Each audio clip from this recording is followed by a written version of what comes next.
What is the need of my body, की नाही हे असंच चालू राहिलं पाहिजे. कारण इमिजिएटली हे होतं ना, परत राग येतो, परत इकडे होतं, मग then slowly it develops and it loses this balance between sympathetic and parasympathetic nerve system.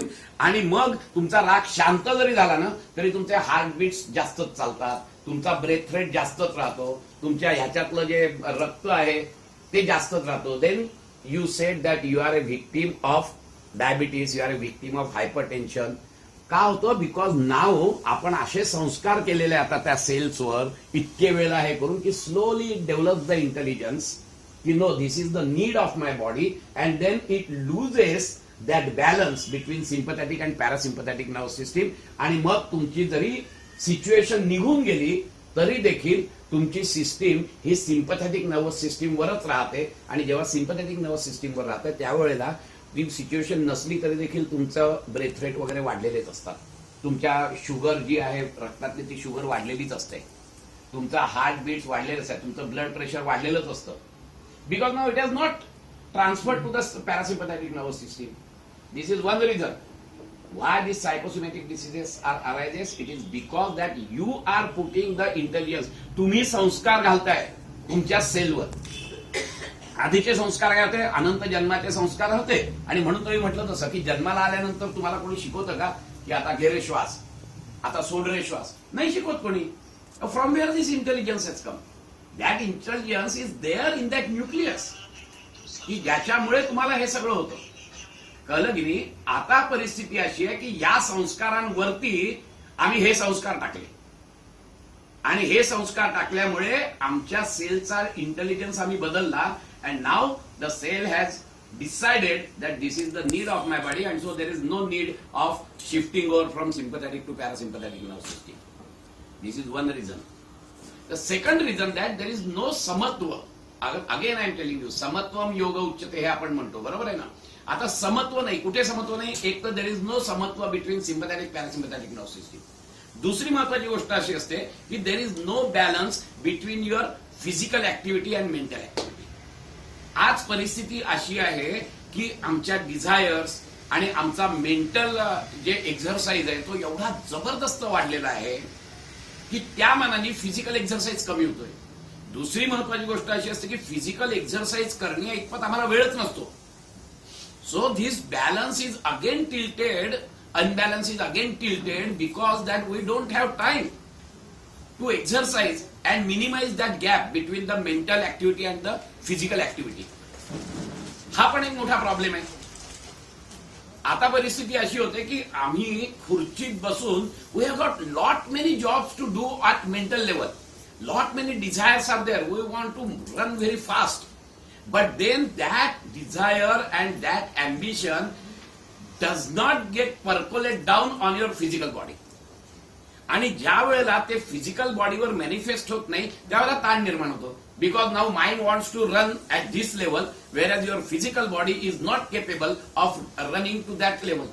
And then there is a strain, there is a stress. Because we don't have time to exercise और we don't have time to relax. The mental relaxation पण आम्ही करत नाही. रात्री सुद्धा तो माणूस विचार करत असतो कंटिन्युअस, त्याला विश्रांतीच देत नाही आम्ही. आणि विश्रांती देत नसल्यामुळे इथे फिजिकल लेवलला ऍब्सोल्यूट झिरो ऍक्टिव्हिटी, मेंटल लेवलला एवढी प्रचंड ऍक्टिव्हिटी, ही दरी जशी जशी वाढते तसा तसा तुमचा स्ट्रेस वाढत जातो.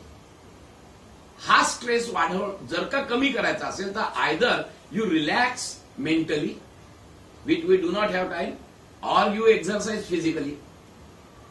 We do not have time for that also. So there is a tremendous difference. हा स्ट्रेस परत दुसरा निर्माण होतो. तिसरा महत्वाचा निर्माण होतो म्हणजे परत राईट ब्रेन ऍक्टिव्हिटी आणि left brain. There is no balance between right brain activity and left brain activity. What is right brain activity?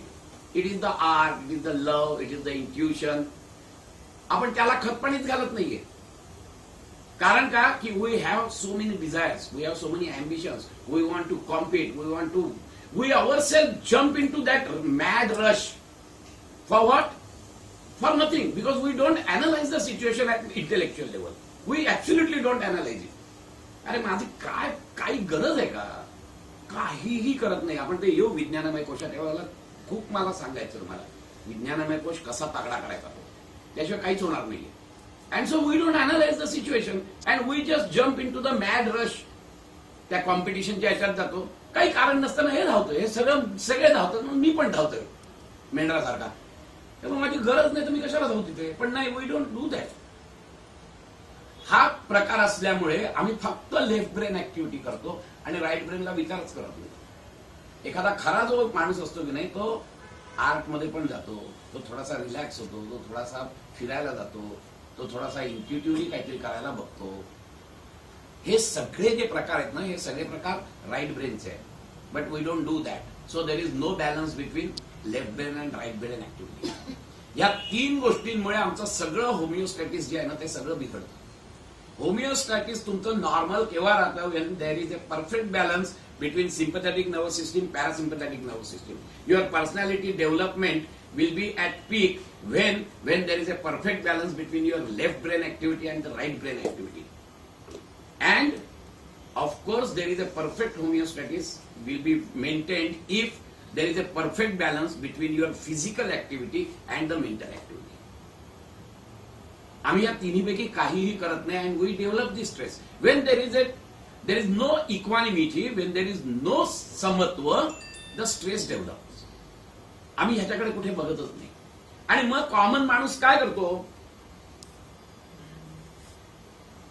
What do common people do now? Let us see that.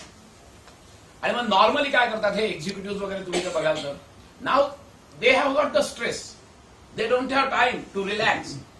मग काय करायचं? So the normal procedure to cope up with that situation, then they start smoking. काय होतं स्मोकिंगने? Smoking मुळे तुमचं हे stimulate होतं activities.